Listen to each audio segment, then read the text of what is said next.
So in the last lecture, we have studied about inductor, self induction. Self induction के बारे में हमने last lecture में पढ़ा था।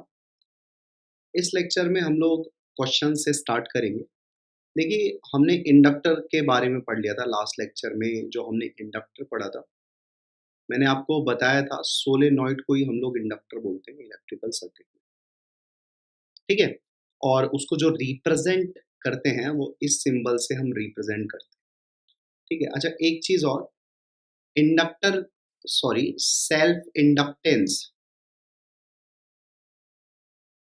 सेल्फ इंडक्टेंस की जो यूनिट होती है ना, यूनिट जिसको हमने सेल्फ इंडक्टेंस को एल से डिफाइन किया था, तो सेल्फ इंडक्टेंस की जो यूनिट होती है वो होती है हेनरी। इस चीज को आप नोट कर लीजिएगा, ये हम लोग लास्ट लेक्चर में डिस्कस कर रहे थे। तो सेल्फ इंडक्टेंस मतलब इंडक्टर, जैसे कैपेसिटर का एक कैपेसिटेंस होता है, ठीक है। रेजिस्टेंस का एक रजिस्टर का एक रेजिस्टेंस होता है, उसी प्रकार से इंडक्टर का एक इंडक्टेंस होता है। इसको हम इंडक्टेंस भी बोल सकते हैं। जो सेल्फ इंडक्टेंस है ना, सिंपली हम सिर्फ इंडक्टेंस भी बोल देंगे तो भी चल जाएगा, ठीक है। तो बात ये है, सेकंड पॉइंट वैसा ही लिख लेते हैं हम लोग यहाँ पे। सेकंड पॉइंट हमारा क्या है, unit of inductance of inductor. मतलब इंडक्टेंस किसके लिए डिफाइन किया जा रहा है, इंडक्टर के लिए। इंडक्टर इज हेनरी, रिप्रेजेंट करेंगे एच से, ठीक है। जैसे मान लीजिए एक हमने इंडक्टर लगा दिया और हमने बोला इसका इंडक्टेंस 2 हेनरी है, ठीक है। इसका मतलब एल का वैल्यू 2 हेनरी। आई होप ये वाला पॉइंट आपको समझ में आ गया होगा। और हम एक क्वेश्चन से स्टार्ट करते हैं जिससे आपको चीजें और अच्छे से क्लियर हो जाए। सो एक क्वेश्चन है आपके सामने, देखिए यहाँ पे एक रेजिस्टेंस है जिसकी वैल्यू 2 ओम है, और यहाँ पे एक हमने बैटरी लगा दी है, 30 वोल्ट की बैटरी है, और एक इंडक्टर लगा देते हैं हम लोग 1 हेनरी का इंडक्टर, ठीक है। मतलब इंडक्टेंस इसका 1 हेनरी, और इस पूरे पार्ट में 4 एम्पेयर का एक करंट फ्लो हो रहा है, ठीक है। इस पॉइंट को हम लोग P बोल देते हैं, और ये वाला पॉइंट हमारा Q हो गया। यहाँ पे बोला है जो ये करंट चल रहा है ना 4 एम्पेयर का, this current is decreasing actually. ये करंट डिक्रीज हो रहा है एट द रेट ऑफ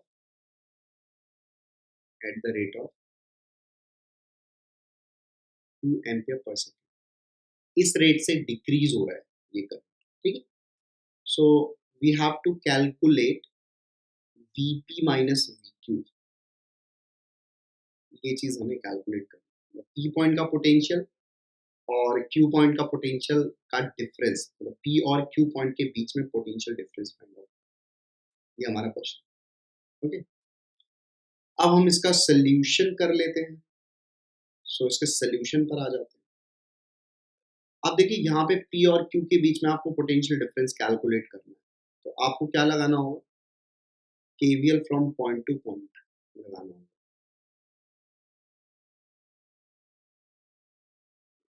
ठीक है। This point is P, this point is Q। So P और Q के बीच में आपको KVL लगाना होगा।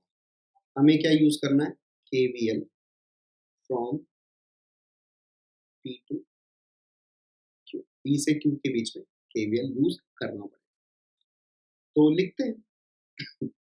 तो P पॉइंट का पोटेंशियल मान लेते हैं Vp है, और क्योंकि करंट इस डायरेक्शन में जा रहा है तो यहाँ पे क्या होगा, माइनस आई इंटू आर। आई का वैल्यू है 4 एम्पेयर, तो 4 इंटू आर विच इज 2।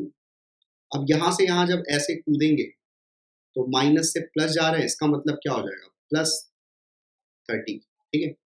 अब यहाँ पे इंपॉर्टेंट बात ये है कि भाई जो ये 1 हेनरी है, इसके अंदर भी एक ईएमएफ इंड्यूस हो जाता है, क्योंकि करंट डिक्रीज कर रहा है। तो मैंने आपको लास्ट लेक्चर में बताया था कि जो इंडक्टर होगा, जब करंट चेंज होगा, वो या तो ऐसे एक बैटरी जैसे बिहेव करेगा या ऐसे एक बैटरी जैसे बिहेव करेगा, ठीक है।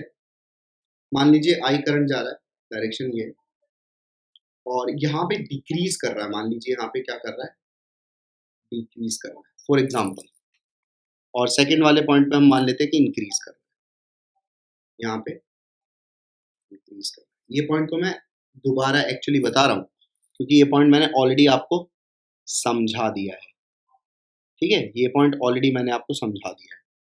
तो अब यहाँ पे देखिए, अगर डिक्रीज कर रहा है ना, तो ये वाला माइनस होगा और ये वाला प्लस होगा, और इंक्रीज कर रहा है तो ये वाला प्लस ये माइनस होगा। मतलब ये देखना पड़ेगा कि डिक्रीज कर रहा है या इंक्रीज कर रहा है। ओके, तो यहाँ पे डिक्रीज कर रहा है इसलिए ये माइनस ये प्लस, तो माइनस से प्लस की तरफ जब आप मूव करोगे तो फिर पोटेंशियल तो बढ़ेगा, तो plus plus L D I by D T करना पड़ेगा। और बैटरी का जो ई एम एफ होता है वो L D I by D T होता है मतलब यहाँ पे जो ई एम एफ बनेगा ना, that should be L D I by D T. Okay, so plus L which is 1 into di by dt rate of change of current, वो तो कितना दे रखा है 2 एम्पियर पर सेकेंड तो यहाँ पे 1 into 2 कर देंगे is equals to V Q, Q point का पोटेंशियल मिल गया। So we have to calculate VP minus V Q, calculate करना है, सबको उधर भेज देते हैं 8 माइनस 30 माइनस 2, ठीक है। So it will come out to be minus 24 volt. So this is our final answer for this question. ऐसे ही क्वेश्चन आएंगे इसके ऊपर, ठीक है, बहुत सिंपल सिंपल से, कुछ खास नहीं रहेगा। मतलब आपको यही चीज याद रखनी है, वापस से मैं रिपीट कर रहा हूँ, जब भी इंडक्टर होगा और अगर इसके अंदर आई का जो वैल्यू है वो कांस्टेंट है, वो चेंज ही नहीं हो रहा, तो ये एक सिंपल एक वायर जैसे बिहेव करेगा, ठीक है। मतलब यहाँ पे कोई ईएमएफ इंड्यूस नहीं होगा। लेकिन अगर मान लीजिए ये जो करंट है वो चेंज हो रहा है, जो यहाँ पे आई करंट है वो चेंज हो रहा है, ठीक है, तो या तो आप इस तरीके से एक बैटरी बना देंगे या आप इस तरीके से एक बैटरी बना देंगे, और ईएमएफ होगा जी आपका L D I by D T. यहाँ पे भी ईएमएफ क्या होगा, L D I by D T, ठीक है। ये वाला कब बनाएंगे, जब करंट डिक्रीज कर रहा होगा, और ये वाला कब बनाएंगे, जब करंट इंक्रीज कर रहा होगा। तो इस चीज को आप याद रखिए, और तो कुछ भी नहीं है, ठीक है। अब हम देख लेते हैं कि मान लीजिए अगर हम एक इंडक्टर को बैटरी से कनेक्ट कर दें तो क्या होगा। अगर मान लीजिए हम एक इंडक्टर को बैटरी से कनेक्ट कर देते हैं तो उस केस में क्या होगा, वो चीज हम लोग नेक्स्ट हेडिंग में समझते हैं। तो लगा लेते हैं next heading, inductor with battery.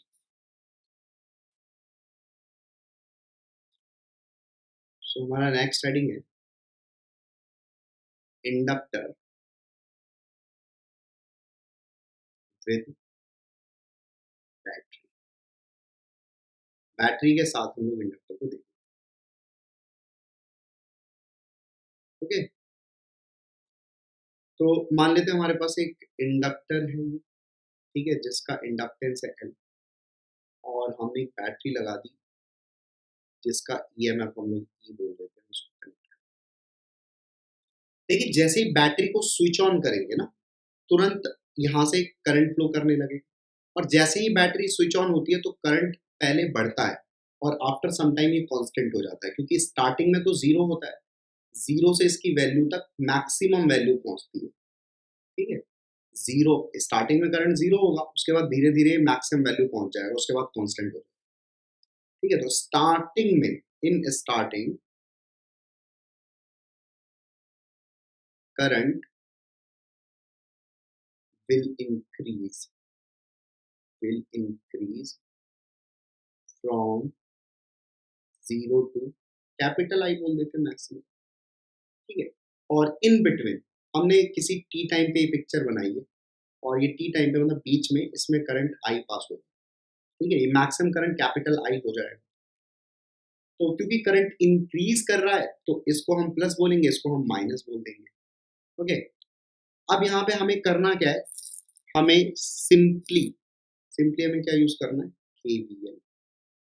KVL लगा दें, यहाँ से मूव, ठीक है, यहाँ से मूव करेंगे तो यहाँ से यहाँ कूदे प्लस ही, ठीक है, minus L D I by D T is equals to zero, okay. So EMF का जो वैल्यू आ जाएगा वो आ जाएगा एल डी आई बाई,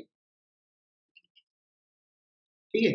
अब यहाँ से बहुत सिंपली हम क्या करेंगे, डी आई को अलग कर लेते हैं और E D T by L ये वाला फैक्टर अलग कर लेते हैं, और दोनों साइड को हम इंटीग्रेट कर देते हैं, ठीक है। ये 0 से कैपिटल आई तक जा रहा है और ये 0 से टी टाइम मान लो, किसी टी टाइम, ठीक है। अच्छा अच्छा अच्छा अच्छा अच्छा, टी टाइम पे हमने करंट कितना माना है, आई माना है ना, तो हम इसको भी स्मॉल आई ही लिख लेते हैं, क्योंकि टी टाइम पे हमने करंट आई माना है, ठीक है। हम टी टाइम पे एक्चुअली कैलकुलेट करना चाहते हैं, तो ये आई आ जाएगा और ये आ जाएगा ई टी बाई एल, ठीक है। तो यहाँ पे आप देखिए जो करंट का वैल्यू आएगा टी टाइम, मतलब करंट जो है ना वो टाइम पर डिपेंड कर जाएगा, करंट का जो वैल्यू है वो टाइम पर डिपेंड करेगा। मतलब अगर मैं आई और टी का ग्राफ बनाऊँ, यहाँ पे टी ले लूँ और यहाँ पे आई ले लूँ, तो मेरे को ये जो ग्राफ मिलेगा ये एक स्ट्रेट लाइन, ठीक है। और जो स्लोप होगा इसका, स्लोप कितना हो जाएगा, slope is equals to E by, clear. तो आई होप ये वाला पार्ट आपको समझ में आया होगा। इंडक्टर को अगर हम बैटरी से कनेक्ट कर दें तो उसका जो करंट है, उसमें जो करंट है वो टाइम के साथ वेरी करेगा। ये करंट किससे पास हो रहा है, current passing through inductor, current passing through inductor, ठीक है। आई होप इसमें आपको कोई भी प्रॉब्लम नहीं हो। अब हम सेकेंड पार्ट में क्या करते हैं, हम एक और टॉपिक कंसिडर करते हैं, और इस सेकेंड पार्ट में हम लोग इंडक्टर और रेजिस्टेंस को ले लेते हैं, मतलब हम एल आर सर्किट बोलेंगे उसको। एल आर सर्किट बोलने का मतलब क्या है, एल मतलब इंडक्टर और आर मतलब रेजिस्टर। तो आपके हम एक रेजिस्टर भी लगाएंगे और हम एक इंडक्टर भी लगाएंगे, और फिर इसी क्वेश्चन को, मतलब इसी पोर्शन को कंसीडर करेंगे। चलिए, एक हम लोग रेजिस्टेंस ले लेते हैं और एक हम लोग इंडक्टर ले लेते हैं, और इसको हम लोग कर देते हैं बैटरी से कनेक्ट, ठीक है। इसका ईएमएफ ही ले लो। अब यहाँ से भाई करंट निकलना चालू होता है, टी टाइम की पिक्चर है ये, है ना, टी टाइम की पिक्चर है ये। तो फिर से हम केवीएल लगाएंगे, यूज करेंगे केवीएल, केवीएल यूज करते हैं, यहाँ से आगे बढ़ेंगे, तो यहाँ से ई माइनस आई आर, जब ये करंट इंक्रीज करेगा तो प्लस माइनस, ठीक है। तो फिर से क्या हो जाएगा, minus L D I by D T is equals to zero, D I by D T rate of change of current, ठीक है। तो यहाँ से मेरे पास आ गया E minus I R is equals to L D I by D T, ठीक है। अब यहाँ से थोड़ा सा ये D I upon E minus I R हो गया, और यहाँ पे आ गया अपना डी टी बाई एल, ये हमने इंटीग्रेट कर दिया। इंटीग्रेशन वो कैसे होगा वो मैं आपको बता दूँ। यहाँ पे आप एक इंटीग्रेशन याद रखेंगे, 1 upon A minus B X type integration अगर आप करेंगे तो इसका इंटीग्रेशन होता है L N A minus B X, नीचे वाला एल एन में आ जाएगा अपॉन एक्स के कोफिशिएंट से डिवाइड कर दिया। तो यहाँ पे इसका इंटीग्रेशन क्या हो जाएगा, L N E minus I R upon आपने डिवाइड कर दिया इससे आई के कोफिशिएंट से, क्योंकि यहाँ पे आई के रेस्पेक्ट में इंटीग्रेशन। अब आपको इसको इंटीग्रेट करना होगा 0 से लेके आई तक, और ये आ जाएगा टी बाई, ठीक है। अब यहाँ पे आपको क्या करना है, सिर्फ वैल्यू पुट कर देनी है। तो ये माइनस आर को इधर भेज देते हैं, तो ये आ जाएगा एल एन ई माइनस, एक बार तो आई रखेंगे तो आई आर आ जाएगा, और 0 रखेंगे तो यहाँ पे, और यहाँ पे आ गया माइनस आर टी बाई, ठीक है, इस तरीके से। अब बस आपको क्या करना है, यहाँ से एल एन हटा देना, तो ये आ जाएगा ई माइनस, सॉरी एक सेकेंड, यहाँ से ये आ जाएगा E minus I R upon E is equals to E की power minus R T by L, ठीक है, ये आ गया। तो यहाँ से ई माइनस आई आर का वैल्यू आ गया ई इंटू ई की power minus R T by L, ठीक है। और यहाँ से आई आर का वैल्यू आ गया ई इंटू 1 माइनस ई की power minus R T by L, ठीक है। और आई का वैल्यू आ गया E by R into 1 minus E की power minus R T by L. ये हमने यहाँ पे अपना रिजल्ट फाइंड आउट कर लिया, जो अभी हमने केस लिया था उसका ये रिजल्ट। ठीक है, यहाँ पे एक चीज देख लीजिए, ये टाउ इज इक्वल्स टू होता है एल बाय आर, तो इसी एक्सप्रेशन को आप ऐसे भी लिख सकते हो, I is equals to E by R into one minus E की power minus E by tau. ठीक है, और टाउ का वैल्यू लिख देना आप एल बाई आर, इसको हम लोग बोलते हैं टाइम कॉन्स्टेंट। ठीक है, energy stored in an inductor. So next heading is energy stored in an inductor. जैसे आपको याद होगा कैपेसिटर, कैपेसिटर होता था तो उसके अंदर एनर्जी स्टोर्ड का फॉर्मूला था half C V square. Half C V square ये कोई कैपेसिटेंस होता था, तो उसके अंदर अगर हम उसको बैटरी से कनेक्ट कर देंगे, वी वोल्ट का बैटरी है, और तो इसके अंदर कितना एनर्जी स्टोर हो जाएगा, तो वो एनर्जी स्टोर हो जाएगा हाफ सी वी स्क्वायर। ये हमने पढ़ा हुआ है कैपेसिटर। अब हम यहाँ पे कैपेसिटर तो नहीं बल्कि इंडक्टर देखना चाहते हैं। मान लीजिए हमने इंडक्टर को बैटरी से कनेक्ट कर दिया, तो होगा क्या, सबसे पहले देखते हैं। ये हमने एक इंडक्टर ले लिया, ठीक है, और हमने इसको बैटरी से कनेक्ट कर दिया, ईएमएफ ई, ठीक है, और इसका इंडक्टेंस एल। तो यहाँ पे क्या होगा, करंट जो है, करंट स्टार्ट्स राइजिंग, ये हम जानते हैं,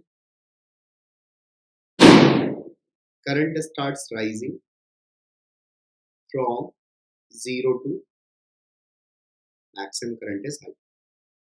ठीक है, वो हमने देखा भी हुआ है, I is equals to E T by L, ये एक्सप्रेशन आपको शायद याद होगा।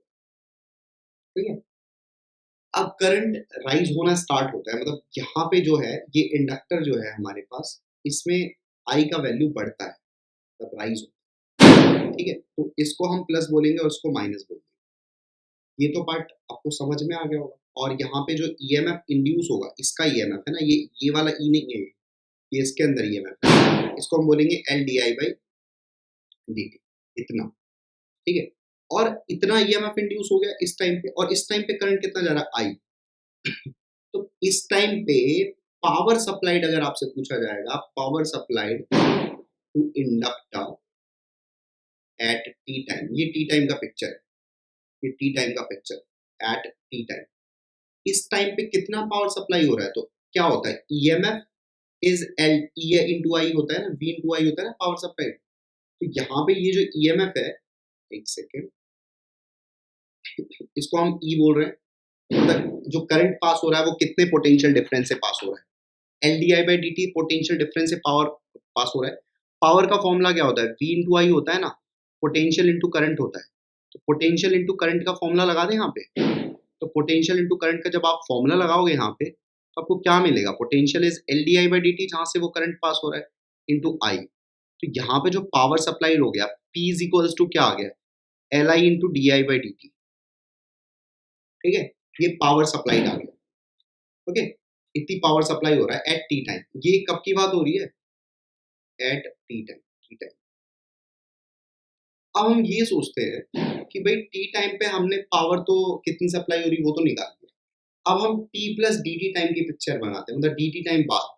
तो डी टी टाइम में कुछ ना कुछ एनर्जी सप्लाई कर दी गई होगी। तो यहाँ पे अगर मेरे से पूछा जाए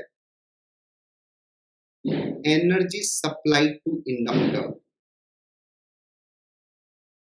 इन डी टी टाइम,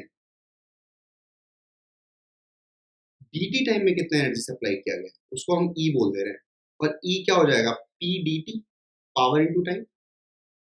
ठीक है, तो अच्छा ये छोटा सा एनर्जी हो जाएगा डी। अच्छा डी टी नहीं, यू बोल देते हैं, एनर्जी को यू से भी तो रिप्रेजेंट कर सकते हैं। यहाँ पे ईएमएफ और एनर्जी सब एक ही जैसा, ये डी यू हो गया है ना। तो D U is equals to P D T, हम लोग ऑलरेडी लिख चुके हैं, तो यहाँ पे पावर तो भी no, L I D I by D T into D T, ये घट गया, और यहाँ पे डी यू आ, ठीक है, इंटीग्रेट कर लेते हैं डी यू को, Li di, ठीक है। इसको हम इंटीग्रेट कर लेते हैं, जीरो से मैक्सिमम करंट इज आई, और स्टार्टिंग में एनर्जी तो जीरो रही होगी, तो यहाँ पे जो एनर्जी स्टोर्ड हो जाएगी, यहाँ पे आप इंटीग्रेट करके लिमिट पुट करोगे तो हाफ एल आई स्क्वायर, यहाँ पे ये आपको एक्सप्रेशन मिल जाएगा। तो अब बात ये है कि भाई ये एक इंडक्टर है, ठीक है, इंडक्टर है, और इसको हमने एक बैटरी से कनेक्ट कर दिया, तो इसके अंदर मैक्सिमम कितनी एनर्जी स्टोर हो जाएगी, half L into maximum current का स्क्वायर। ये मैक्सिमम करंट है। अच्छा, क्यों हमने मैक्सिमम करंट ही लिया, एक बात समझो, जब तक इसके अंदर करंट राइज होता रहेगा, ठीक है, जब तक करंट राइज होता रहेगा तब तक इसके अंदर ईएमएफ चेंज होता रहेगा, L D I by D change होता रहेगा। वर्ड बोलना गलत,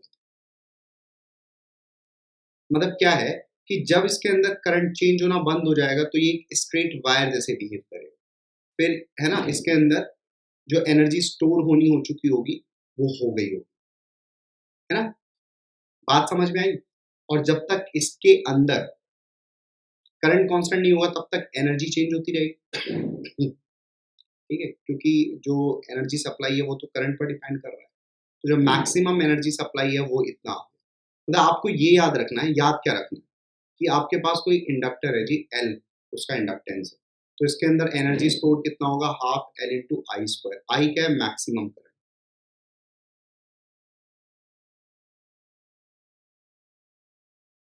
आई क्या है, मैक्सिमम, तो ये चीज आपको याद रखनी पड़ेगी, ठीक है। यू नो ना, इलेक्ट्रिक फील्ड, पहले मैं वो बता देता हूँ, इलेक्ट्रिक फील्ड एनर्जी डेंसिटी, एक बार वापस से समझा रहा हूँ, इलेक्ट्रिक फील्ड एनर्जी डेंसिटी, मान लीजिए कोई रीजन है इस तरीके से, और इसके अंदर इलेक्ट्रिक फील्ड लाइंस है, तो अगर इसके अंदर इलेक्ट्रिक फील्ड लाइंस है तो यहाँ पे एनर्जी स्टोर्ड है, यहाँ पे क्या है, एनर्जी स्टोर्ड है इन फॉर्म ऑफ इलेक्ट्रिक फील्ड के फॉर्म में एनर्जी स्टोर्ड, ठीक है। यहाँ पे जो एनर्जी स्टोर्ड है पर unit volume, energy per unit volume की बात होती है, पर यूनिट वॉल्यूम, उसी को हम energy field, electric field energy density बोलते हैं। तो एक यूनिट वॉल्यूम में इसके पास कितनी एनर्जी स्टोर्ड है, वो है half epsilon naught into E square. E क्या है, इसके अंदर इलेक्ट्रिक फील्ड है, मान लीजिए ई इलेक्ट्रिक फील्ड है, यूनिफॉर्म इलेक्ट्रिक फील्ड है, ऐसा मान लेते हैं, ना भी हो तो कोई बात नहीं है, तो एक यूनिट वॉल्यूम में जो एनर्जी स्टोर्ड होगी ई इलेक्ट्रिक फील्ड में होगी half epsilon not E square, ये होता है इलेक्ट्रिक फील्ड एनर्जी डेंसिटी।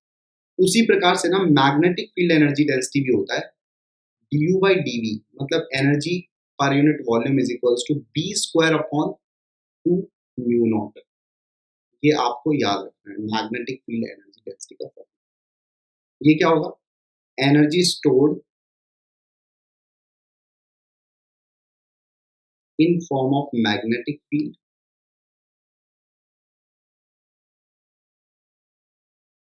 पर unit volume, per unit volume, ठीक है। एक काम करते हैं, हम इसको डिलीट कर देते हैं और उसके बाद आपको थोड़ा आगे ले चलते हैं हम क्या बता रहे हैं, ठीक है। तो यहाँ पे हमने मैग्नेटिक फील्ड एनर्जी डेंसिटी की बातें की कि मैग्नेटिक फील्ड एनर्जी डेंसिटी क्या, वापस से वही चीज मैं फिर से बनाऊंगा, मान लीजिए कोई एक रीजन है, इसका वॉल्यूम कितना है, डीवी, डीवी वॉल्यूम, और इसके अंदर मैग्नेटिक फील्ड लाइंस है बी, बी मैग्नेटिक फील्ड इसके अंदर, तो इस डीवी वॉल्यूम के अंदर जो एनर्जी स्टोर्ड है उसको हम डी यू बोल रहे हैं, छोटा सा energy store per unit volume is equals to B square upon 2, समझ में आ गई बात क्या, अगर मान लो D U is equals to, आप ऐसे भी लिख सकते हो, एनर्जी स्टोर्ड अगर आपसे पूछा जाएगा तो कितना लिखोगे, डी, ठीक है, टोटल एनर्जी चाहिए, टोटल एनर्जी अगर चाहिए आपको तो भाई इंटीग्रेट कर लीजिएगा डी यू, क्योंकि हमने तो डीवी वॉल्यूम के लिए सिर्फ लिखा है यहाँ पे, तो आई होप आपको ये मैग्नेटिक फील्ड एनर्जी डेंसिटी समझ में आ गई। अब इसी की सहायता से हम लोग क्या करेंगे, इंडक्टर, इंडक्टर बेसिकली होता है क्या, सोलेनॉइड ही तो होता है, हम एक सोलेनॉइड लेंगे, ठीक है, जिसकी लेंथ हम लोग ले लेते हैं, ओके, यही तो हमारा इंडक्टर है,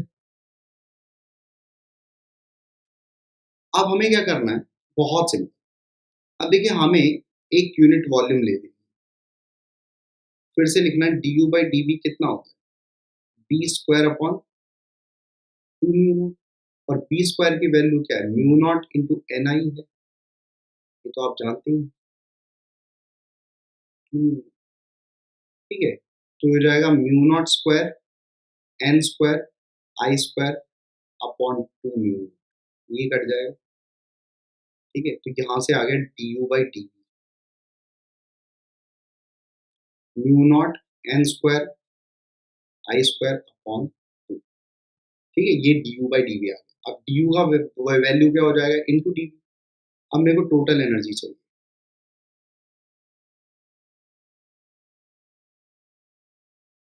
तो इंटीग्रेशन करना पड़ेगा डी यू। ठीक है, मतलब इसका वॉल्यूम हमें निकालना पड़ेगा। इसका वॉल्यूम क्या होगा, इसका वॉल्यूम निकालेंगे, ये area of cross section A बोल देते हैं, तो इसका वॉल्यूम क्या हो जाएगा, ए इंटू एल। ठीक है, तो यहाँ से हमें जो टोटल एनर्जी मिल जाएगा वो मिल जाएगा mu naught N square I square upon two into total volume. Total volume कितना हो जाएगा, एरिया इंटू लेंथ। ठीक है, अब आपको एक चीज रिकॉल करनी है, वो चीज क्या रिकॉल करनी है, जो मैंने लास्ट लेक्चर में आपको पढ़ाई थी कि सोलेनॉइड का, एक सेकेंड, सोलेनॉइड का इंडक्टेंस आपको बताना है कितना होता है। सोलेनॉइड का इंडक्टेंस आपको बताना है, सेल्फ इंडक्टेंस का वैल्यू।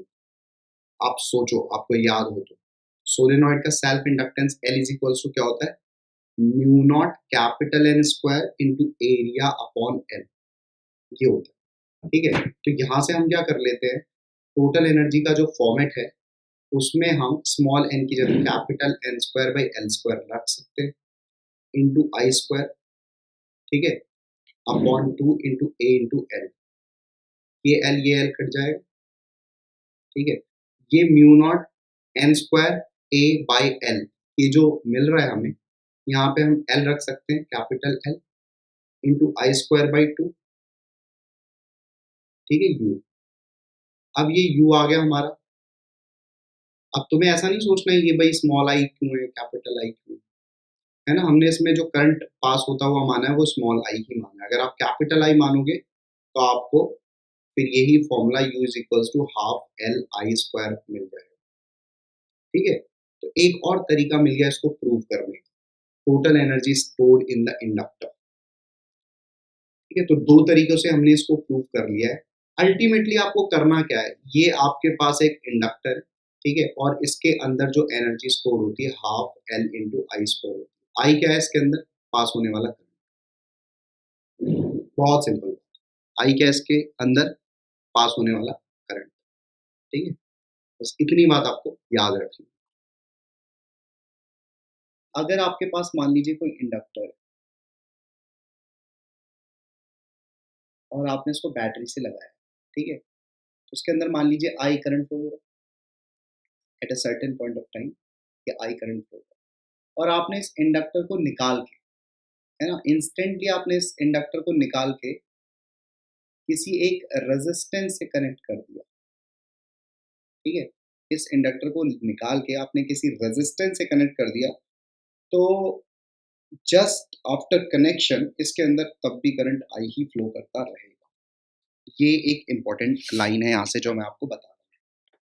ठीक है, तो हम क्या करेंगे, हम यहाँ पे एक इंडक्टर लेंगे जिसके अंदर आई करंट फ्लो कर रहा है स्टार्टिंग में t बराबर 0, और उस इंडक्टर को एक रेजिस्टेंस से कनेक्ट कर देंगे। ये हमारा इंडक्टर है, सही बना, दिस इज इंडक्टर।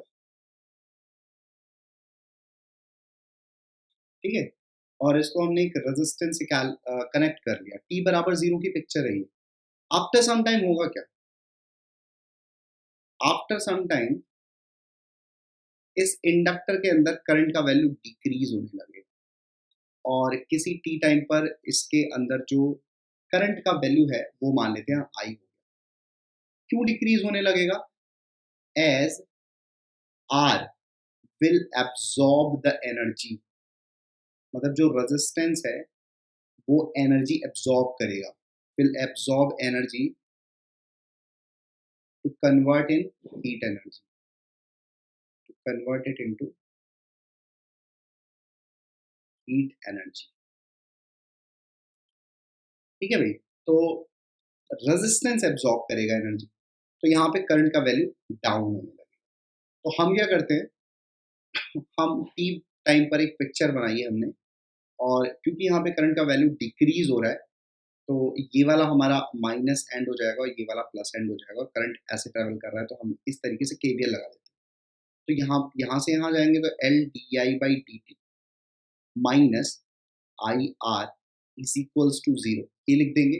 अच्छा, एक चीज और यहाँ पे माइनस आपको और लगाना पड़ेगा, क्योंकि D I by D T क्या होगा एक्चुअली में, ये चीज नेगेटिव होगी, है ना, ये चीज नेगेटिव रही होगी, क्योंकि वास्तव में करंट तो घट रहा है ना, तो उसको पॉजिटिव बनाने के लिए एक नेगेटिव और लगाना पड़ेगा। ये समझ में आया? अब यहाँ पे minus L D I by D T का जो वैल्यू है वो किसके बराबर आ गया, आई आर के बराबर। ओके, और यहाँ से हमारा minus D I by I is equals to R D T by L, ये आ गया हमारे पास। ठीक है, हम करते कलर चेंज करते,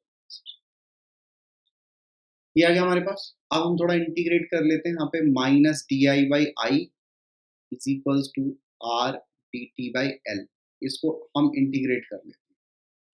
ठीक है, और इंटीग्रेट कर लेते हैं। अब डी आई बाई आई, ये तो इंटीग्रेशन हो गया एल एन आई का। अच्छा, इस माइनस को ना इधर भेज देते हैं हम लोग, minus R T by L. ठीक है, इसको हम जीरो से टी तक इंटीग्रेट करेंगे। ठीक है, और इसको हम जीरो से, सॉरी, हमारे पास इनिशियली जो करंट था वो था कैपिटल आई, और टी टाइम पर करंट है।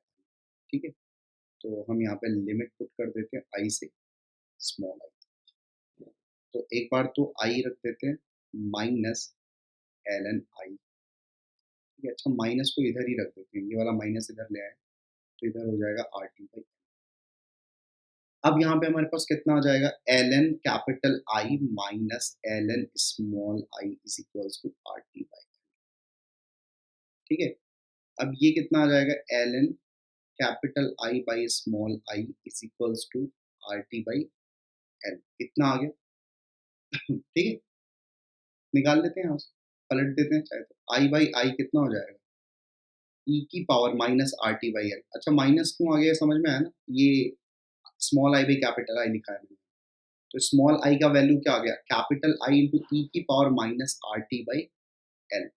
ये क्या बता रहा है, ये बता रहा है टी टाइम पर इतना करंट होगा, मतलब करंट तो बेसिकली डाउन होगा ना, करंट तो डिक्रीज होगा विद टाइम, तो टी टाइम पर एट टी टाइम इतना करंट होगा, eight T time value of current through register,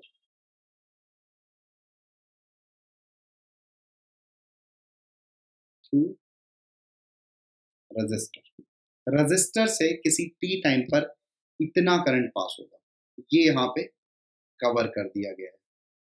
ठीक है, आई होप ये वाला पॉइंट आपको अच्छे से समझ में आ गया होगा और इसमें कोई भी दिक्कत होगी नहीं। आप चाहें तो इसका कर्व भी बना सकते हैं। ठीक है, चाहे तो ऐसे कर्व भी बनेगा इसका, आई वर्सेस टाइम का जो ग्राफ बनेगा वो कुछ ऐसा बनेगा। यहाँ पे जो मैक्सिमम करंट होगा, ये आई जो है ये मैक्सिमम करंट है, और ये मैक्सिमम करंट कब फ्लो कर रहा था, टी बराबर जीरो पर मैक्सिमम करंट फ्लो कर रहा था। ओके, आई थिंक आपको यहाँ पे तो कोई दिक्कत होगी नहीं। पर जो अभी हमने रिलेशन पढ़ा है उससे रिलेटेड एक क्वेश्चन कवर कर लेते हैं। So the question says, in a process of current decay,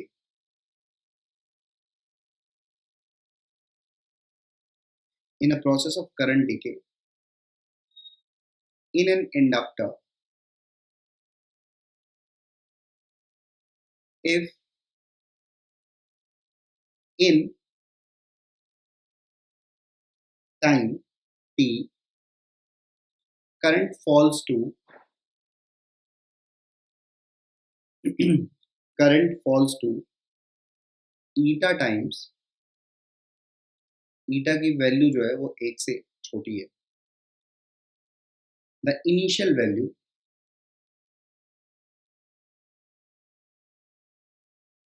find the time constant. अच्छा, टाइम कांस्टेंट तो बताना पड़ेगा। Find the time constant of, बताता हूँ क्या है टाइम कांस्टेंट। देखिए, टाइम कांस्टेंट जो होता है आपको याद रखना पड़ेगा। पहले तो आ जाते हैं सोल्यूशन। टाइम कांस्टेंट होता है, टाउ से रिप्रेजेंट करते हैं, और ये होता है L by R. L by R है ना, एल बाई आर कहाँ से आएगा? ये इसको हम लोग थोड़ा सा मॉडिफाई करके लिख लेते हैं formula. I is equals to capital I into E की power minus minus E by tau. ये फॉर्मूला बन गया, और टाउ का वैल्यू हो गया एल बाई आर। ये आप याद रखेंगे, इसको हम क्या बोलते हैं? टाउ को टाइम कांस्टेंट। ठीक है, तो ये हमारा एक क्वेश्चन है। तो आसान सा क्वेश्चन है। करंट डिके हो रहा है इंडक्टर में, टी टाइम में करंट की वैल्यू जो है ईटा टाइम्स गिर जाती है इनिशियल वैल्यू। तो हमने अभी फॉर्मूला पढ़ा है, small I is equals to capital I into E की power minus R T by L. ये हमने फॉर्मूला पढ़ा है। अब हम क्या करेंगे, ये जो टी टाइम बाद है, ये आई जो हो रहा है ईटा टाइम्स गिर जा रहा है। तो आई का जो वैल्यू हो जाएगा वो क्या हो जाएगा? ईटा आई। ईटा आई मैंने क्यों लिखा? क्योंकि आप देखिए ईटा का वैल्यू 1 से छोटा है, तो ईटा टाइम्स गिर रहा है, तो आई का वैल्यू इतना हो जाएगा। ठीक है, तो आई का वैल्यू हमने लिख दिया eta I is equals to I into E की power minus R T by L. ठीक है, ये आई कट जाएगा यहाँ से, और यहाँ से हमारा ईटा इज इक्वल्स टू आ गया ई की power minus R T by L. Okay, तो हम क्या करते हैं, यहाँ पे लॉग ले लेते हैं, तो L N eta is equals to minus R T by L. इतना आ गया हमारा।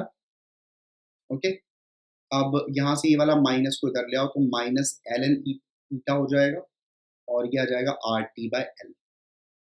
ठीक है, और इस माइनस को अंदर ले जाओगे तो ये क्या हो जाएगा? L N one by eta is equals to R T by L. इतना हो जाएगा, और यहाँ से वन, एक सेकेंड मेरे को कैलकुलेट क्या करना है, एल बाई आर। हमें time constant tau is equals to L by R calculate करना है। एल बाई आर का जो वैल्यू हो जाएगा वो कितना हो जाएगा? T upon L N one by eta. तो ये हमारा आंसर हो जाएगा इस क्वेश्चन। आई होप आपको ये क्वेश्चन समझ में आ गया होगा, इस क्वेश्चन में कोई भी डाउट नहीं है। तो आप यहाँ से एक चीज याद रखेंगे, दिस टाइम कांस्टेंट। ठीक है, तो ये चीज आपको याद रखनी। चलिए नेक्स्ट क्वेश्चन ले लेते हैं।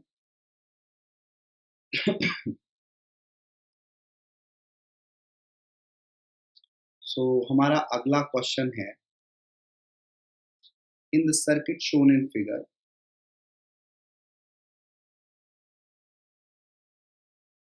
in circuit shown in figure, find the current through battery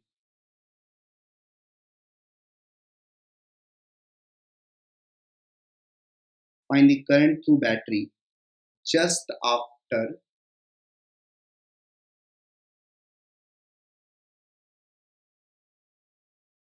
closing the switch, just after closing the switch, and after a long time in steady state। ठीक है, अब सर्किट बना देता हूँ मैं यहाँ पे।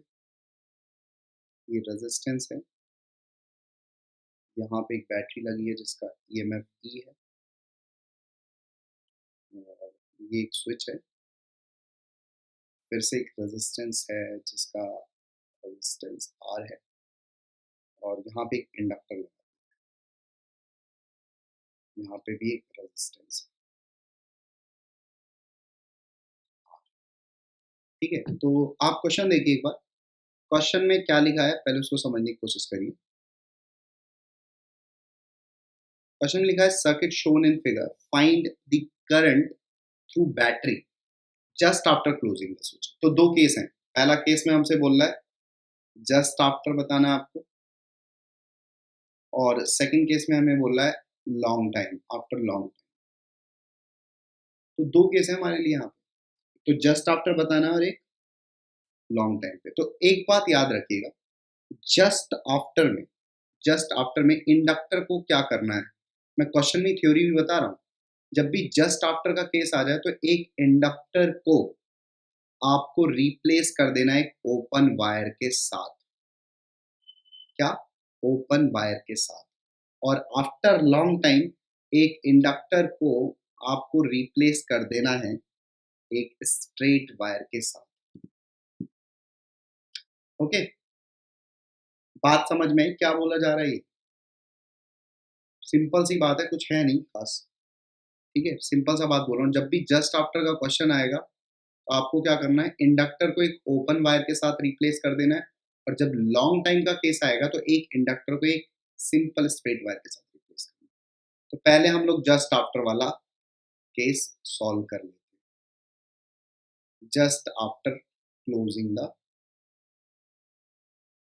स्विच, ये वाला केस हम सबसे पहले सॉल्व करेंगे।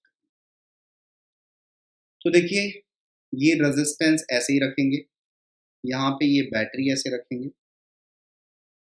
फिर ये रेजिस्टेंस भी ऐसे ही रहेगा, और हमारा यहाँ पे इंडक्टर है तो इसको ओपन कर देते हैं, और यहाँ पे एक रेजिस्टेंस, तो ये वाला रेजिस्टेंस तो बेकार हो गया। ठीक है, और इसका ईएमएफ ई है। तो पहले अभी करंट निकालना, तो हमारे लिए जो इफेक्टिव सर्किट बची वो तो यही बची।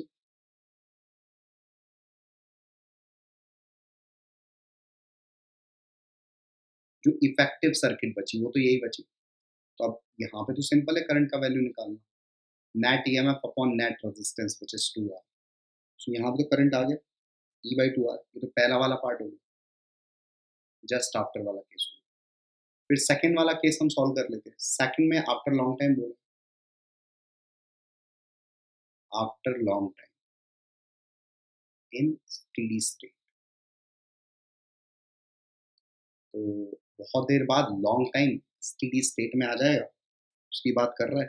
तो वहाँ पे बस इंडक्टर को हटा के एक वायर रख देंगे, ये हमारा एक इंडक्टर है, इसकी जगह हम एक वायर रख देंगे। तो बस सिंपल है, कर लेते हैं ये भी। ये हमारा रेजिस्टेंस है, यहाँ हमारी बैटरी लगी EMF E की, और यहाँ पे एक रेजिस्टेंस है, और यहाँ पे इंडक्टर तो उसको ओपन वायर से रिप्लेस कर दिया, यहाँ पे भी एक रेजिस्टेंस। ठीक है, तो ये हमारी सर्किट बन गई। अब ये वाला रेजिस्टेंस ये वाला रेजिस्टेंस पैरेलल में है, तो ये मिलके R/2 हो जाएंगे, और फिर ये सीरीज में हो जाएगा, तो R/2 सीरीज में R के साथ, तो यहाँ से हमें मिलेगा 3R/2। तो जो हमारा करंट का वैल्यू हो जाएगा net EMF upon net resistance. So ये हमारा आंसर हो जाएगा सेकंड वाली। ठीक है, तो बहुत सिंपल सी बात है कि इन नोट कर लेते हैं इसको हम लोग कहीं पे नोट कर लेते हैं। क्या नोट करना है? इन क्वेश्चंस ऑफ सर्किट। ठीक है, just after closing this switch. ठीक है, just after closing this switch, ये हमारा इंडक्टर है। ठीक है, तो इंडक्टर को हम क्या करेंगे, तो ओपन वायर से रिप्लेस कर देंगे। पहला पार्ट ये हो गया, और सेकंड पार्ट हो गया after long time. Long time, काफी टाइम बाद क्या होगा, इंडक्टर को आपको रिप्लेस करना होगा एक ओपन वायर के साथ, तो सॉरी, मतलब एक लीनियर वायर के साथ। बहुत सिंपल सी बात है, जब भी ऐसे क्वेश्चन आएंगे इंडक्टर से रिलेटेड तो आप इसी प्रकार से सॉल्व करेंगे ऐसे क्वेश्चंस को, ठीक है। आई होप ये क्वेश्चन भी क्लियर हो चुका होगा आपको। चलिए अब एक और क्वेश्चन ले लेते हैं, थोड़ा सा डिफिकल्ट वन। नेक्स्ट क्वेश्चन है,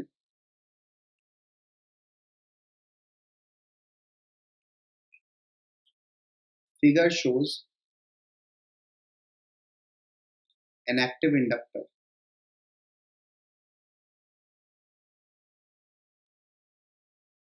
with current I0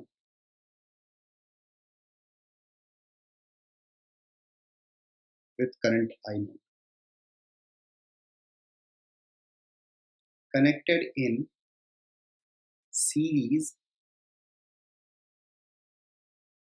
with resistance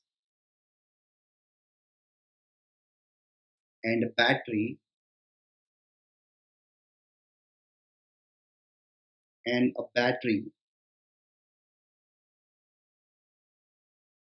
if at t equals to 0 the switch is closed.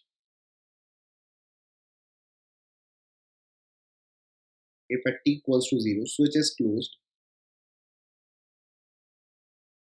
find the current in inductor as a function of time.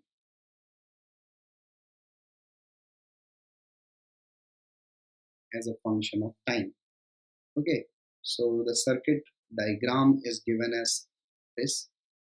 This is resistance, this is inductor, and this is switch, this is battery,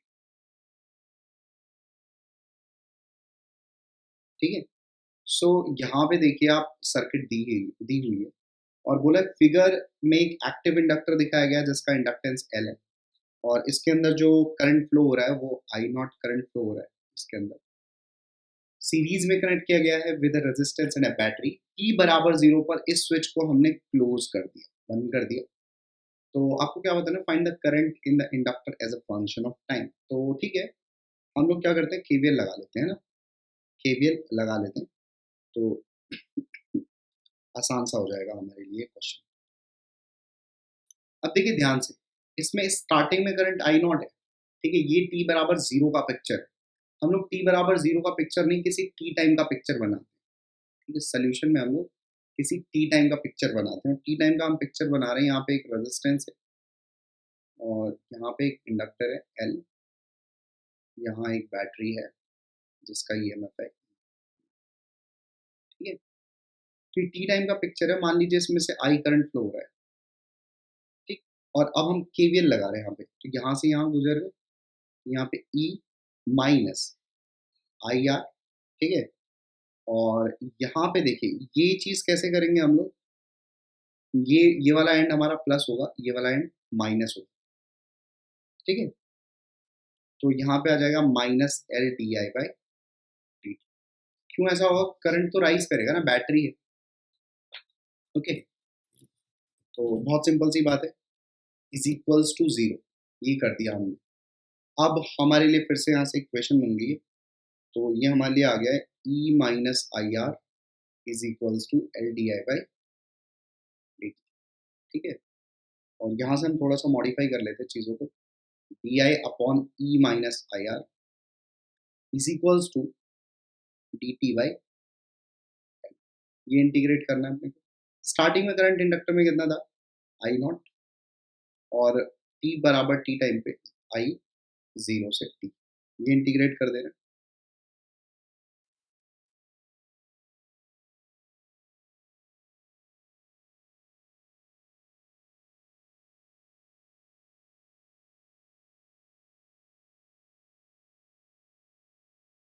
ठीक है,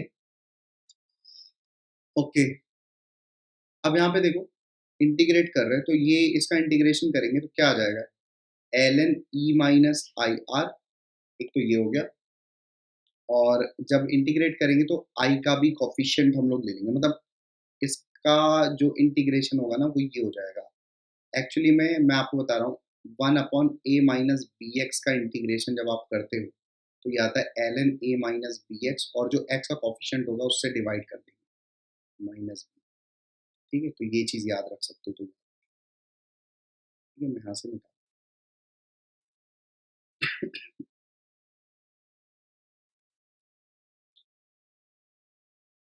okay. सो ये चीज़ integrate हो गई, और यहाँ पे जो हम वैल्यू रखेंगे वो वैल्यू रखेंगे आई नॉट इनिशियली और I finally is equals to T by L. ठीक है, तो यहाँ से इसको सॉल्व कर लो। स्टार्टिंग में ये आ जाएगा -1/r, स्टार्टिंग में आई रख दो, ln e minus I R upon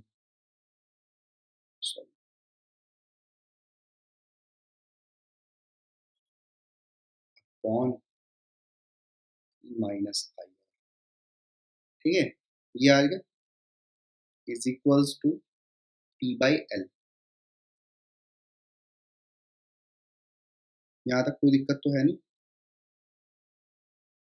अब इसको आसान कर लेते हो, ये लिख देते ln e minus I R upon e minus I R is equals to minus R T by L. ये हो गया हमारा, और इसको लिख लेते हैं e minus I R upon e minus I R is equals to e की power minus R T by L. ठीक है, ये आ गया हमारे पास। अब हमें क्या चाहिए, करंट चाहिए as a function of time.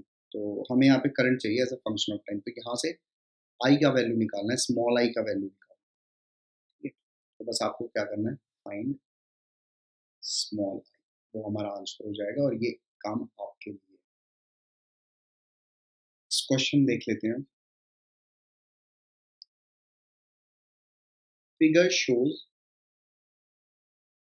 A circuit,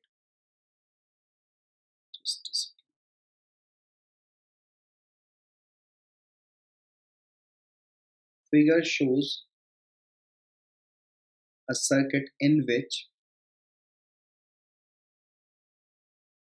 an active inductor of 5 Henry is connected to a 20-volt battery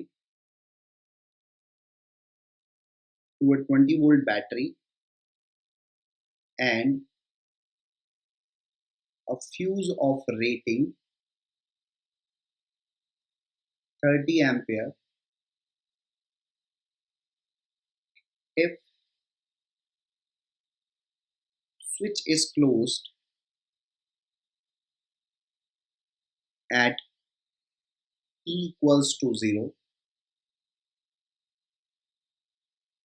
Find the time after which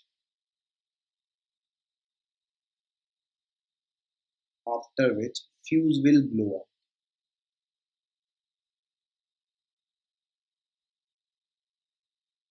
Fuse will blow up.